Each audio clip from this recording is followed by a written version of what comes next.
solih-solihah yang di rumah? Alhamdulillah, luar biasa, tetap semangat, Allahu Akbar. Alhamdulillahirrabbilalamin. Kita masih diberikan kesempatan oleh Allah Subhanahu wa Ta'ala untuk melakukan pembelajaran pada pagi hari ini dalam mata pelajaran fikih. Kemudian sebelum kita memulai pembelajaran, mari kita bersama-sama terlebih dahulu membaca doa. Silahkan diangkat tangannya, kemudian ditundukkan kepalanya, kita baca doa bersama-sama. Bismillahirrahmanirrahim. Allahumma ftah lana wanshur alaina rahmataka min khazaibi rahmatika ya arhamar rahimin. Rabbi zidni ilman warzuqni fahman. Allahumma la sahla illa ma ja'altahu sahla wa anta taj'alul hazna idza syi'ta sahla. Amin. Sebelum mulai pembelajaran, Bapak akan jelaskan apa saja standar kompetensi serta kompetensi dasar yang ada pada bab sholat berjamaah ini. Standar kompetensi yaitu mengenal tata cara sholat berjamaah. Nah, jadi nanti ketika kita setelah menyelesaikan materi pembahasan sholat berjamaah ini, solih-solihah diharapkan mampu menyebutkan apa sih itu pengertian dari sholat berjamaah, kemudian bagaimana tata cara sholat berjamaah yang baik dan benar, kemudian mampu mendemonstrasikan, mempraktikkan sholat berjamaah, kemudian dapat menyebutkan apa saja keutamaan sholat berjamaah. Sedangkan kompetensi dasar pada bab sholat berjamaah ini adalah memahami tata cara sholat berjamaah. Jadi nanti kita akan membahas bagaimana sih tata cara, apa saja tata cara sholat berjamaah, dari makmum, dari imam, dari gerakan sholat, semuanya kita akan bahas pada materi pembelajaran bab keempat ini. Nah, untuk kesempatan pada pagi hari ini kita akan membahas apa sih itu pengertian dari sholat berjamaah dan apa sajakah sih tata cara sholat berjamaah yang baik dan benar sehingga sholat kita diterima oleh Allah Subhanahu wa Ta'ala. Langsung saja ke pembahasan yang pertama. Apa sih itu pengertian sholat berjamaah? Nah, sholat berjamaah adalah sholat yang dilakukan secara bersama-sama dua orang atau lebih. Dua orang atau lebih, yang mana satu orang menjadi imam dan lainnya menjadi makmum dengan syarat-syarat yang telah ditentukan. Jadi sholat berjamaah itu sholat yang dilakukan secara bersama-sama. Jadi kalau hanya satu orang itu dinamakan munfarid, bukan sholat berjamaah. Nah, kemudian sholat berjamaah ini tadi memiliki syarat-syarat dan ketentuan. Di antaranya adalah adanya imam dan adanya makmum. Kemudian sholat berjamaah juga memiliki keutamaan banyak sekali. Di antaranya sholat berjamaah lebih utama 27 derajat dibandingkan sholat munfarid atau sholat sendirian. Kemudian selanjutnya kita akan membahas apa saja tata cara atau bagaimana tata cara sholat berjamaah. Apa saja yang perlu diperhatikan ketika kita melakukan sholat berjamaah dengan orang lain. Yang pertama, tata cara yang pertama yaitu adanya imam dan makmum. Nah, apa sih itu imam dan apa itu makmum? Jadi, imam itu adalah orang yang memimpin sholat. Biasanya itu berada di depan para jamaah, sholatnya paling depan sendirian, kecuali dia sholatnya dua orang saja, berarti samping-sampingan. Tapi kalau lebih dari dua orang, imam biasanya atau imam berada di depan para makmum. Nah, sedangkan makmum adalah orang yang mengikuti gerakan imam tanpa mendahuluinya. Jadi, ketika imam Allahu Akbar, nah berarti makmum mengikuti yang di depan, mengikuti imam Allahu Akbar. Nah, kemudian makmum harus mengikuti imam, gerakan imam, nggak boleh mendahuluinya. Jadi harus sesuai dengan apa yang dilakukan imam. Kalau imamnya baru Allahu Akbar, nah imamnya harus mengikuti Allahu Akbar. Nggak boleh kalau misalnya imamnya belum Allahu Akbar, tiba-tiba makmumnya langsung duluan. Nah, itu nggak boleh karena makmum itu syaratnya mengikuti imam. Nah, kemudian syarat-syarat menjadi imam itu apa saja sih? Nah, tadi kan kita sudah membahas tata cara sholat berjamaah, yang mana sholat berjamaah itu harus ada imam dan ada makmum. Imam itu orang yang memimpin sholat, dan makmum itu adalah orang yang mengikuti gerakan imam tanpa mendahuluinya. Kemudian syarat apa saja sih yang mengharuskan atau yang diperbolehkan orang itu menjadi seorang imam? Nah, ada syarat-syaratnya ternyata untuk menjadi imam. Jadi imam itu nggak boleh asal-asalan, nggak boleh tiba-tiba langsung, oh saya pengen jadi imam. Nah, tiba-tiba pengen jadi imam. Nah, nggak boleh seperti itu. Kita harus mengetahui apa saja sih syarat-syarat yang memang diperbolehkan seseorang itu menjadi imam.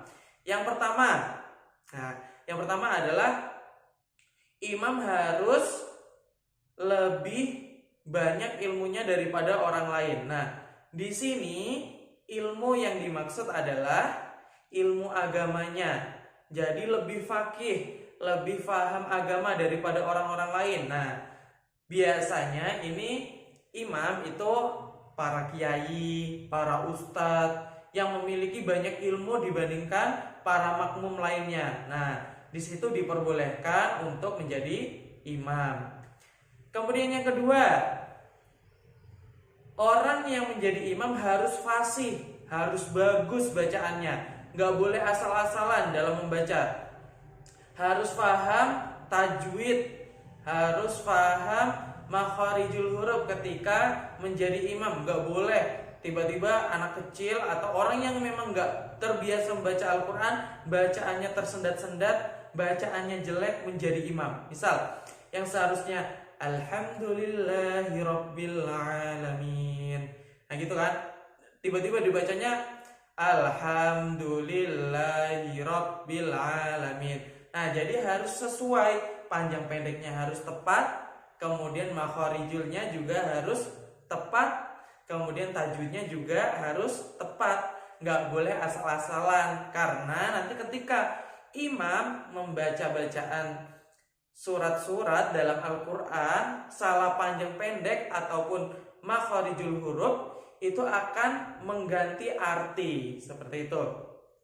Yang ketiga, imam harus memahami hukum-hukum sholat.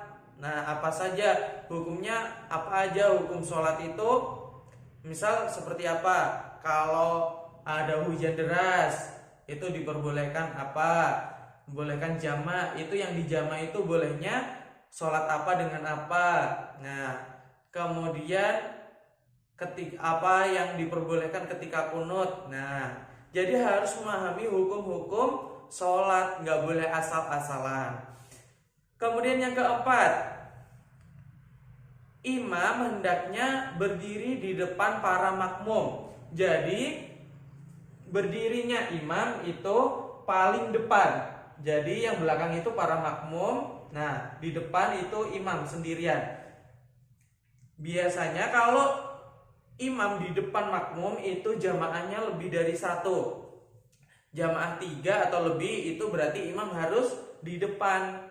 Kalau jamaahnya hanya satu, sholat berjamaahnya 2 orang, cukup bersanding. Imamnya berada di sebelah kiri. Nah, kemudian yang kelima, imamnya wanita itu berbeda dengan imamnya laki-laki. Nah, kalau imam laki-laki, jamaahnya laki-laki atau perempuan itu harus di depan para makmum. Akan tetapi kalau yang imam perempuan di tengah jamaah perempuan itu berada di tengah-tengah, jadi nggak boleh di depan, di tengah-tengah. Kanannya ada jamaah, di kirinya ada jamaah. Imamnya berada di tengah-tengah shaf, paling pertama. Kemudian yang keenam, imam harus memiliki akhlak mulia. Nggak boleh pembohong, nggak boleh tukang berdusta, nggak boleh orang yang suka mabuk-mabukan. Harus memiliki akhlak yang baik, permisalan, sopan kepada orang lain, kemudian tahu norma-norma masyarakat, hukum-hukum masyarakat sekitar, baik dengan tetangganya, baik terhadap hewan, memuliakan tamu. Nah, seperti itu ya, banyak sekali akhlak mulia. Kemudian yang terakhir, yang ketujuh, disunahkan sujud sahwi. Nah, sujud sahwi itu apa? Sujud 2 kali diselangi duduk 2 sujud. Nah, sujud sahwi itu adalah sujud yang dilakukan ketika imam mengalami lupa ketika sholat. Contohnya, seharusnya udah rakaat keempat yang seharusnya tahiyat akhir, nah imamnya malah berdiri. Nah, ketika hal tersebut terjadi, disunahkan imam melakukan sujud sahwi. Sujud sebelum salam dilakukan 2 sujud. Nah, seperti sujud biasa tapi dia setelah gerakan sholat selesai, bacaan sholat selesai. Misalnya innaka hamidum majid. Nah, baru sujud, duduk lagi, sujud kembali, baru duduk, baru salam. Nah, seperti itu ya. Nah, jadi untuk hari ini cukup sampai sekian. Kita bahas pengertian sholat berjamaah dan tata cara sholat berjamaah. Nah, Bapak ulangi sekali lagi. Pengertian sholat berjamaah adalah sholat yang dilakukan oleh 2 orang atau lebih secara bersama-sama, yang mana seorang menjadi imam dan lainnya menjadi makmum. Kemudian imam adalah orang yang memimpin sholat para jamaah atau para makmum. Sedangkan makmum adalah orang yang mengikuti gerakan imam dengan gerakan-gerakan sholat tanpa mendahuluinya. Jadi makmum mengikuti gerakan imam tanpa mendahului imam. Gak boleh namanya makmum itu menjadi atau mendahului imam. Karena dalam hadis, ada hadis Rasulullah, barang siapa yang mendahului imam, maka kepalanya akan diganti dengan kepala keledai. Nah, jadi usahakan kita gak boleh mendahului imam. Jangan sampai kita mendahului imam.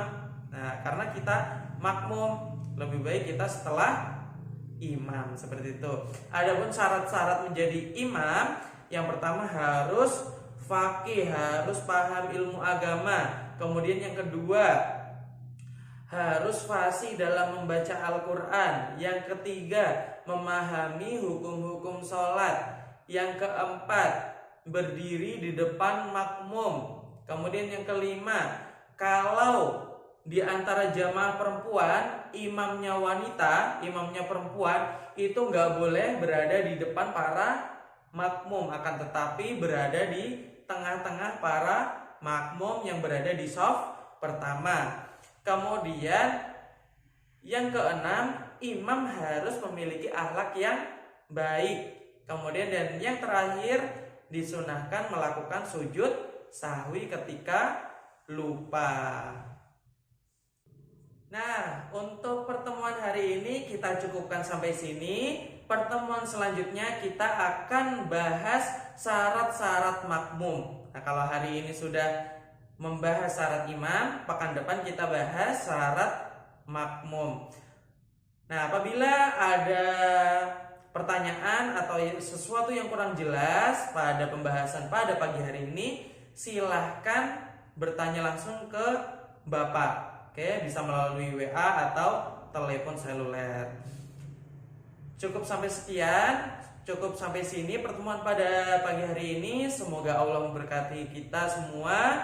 Tetap jaga sholat 5 waktunya. Jangan lupa atau jangan malas-malasan membaca Al-Quran. Tetap jaga kesehatan. Patuhi protokol-protokol kesehatan. Ilaliko, mari kita tutup pertemuan pada pagi hari ini dengan bacaan hamdalah dan doa kafaratul majelis. Alhamdulillahirrabbilalamin. Subhanaka Allahumma wa bihamdika asyhadu an la ilaha illa anta astaghfiruka wa atubu ilaik. Bapak cukupkan sekian. Wassalamualaikum warahmatullahi wabarakatuh. See you next week. Tetap semangat dalam belajar.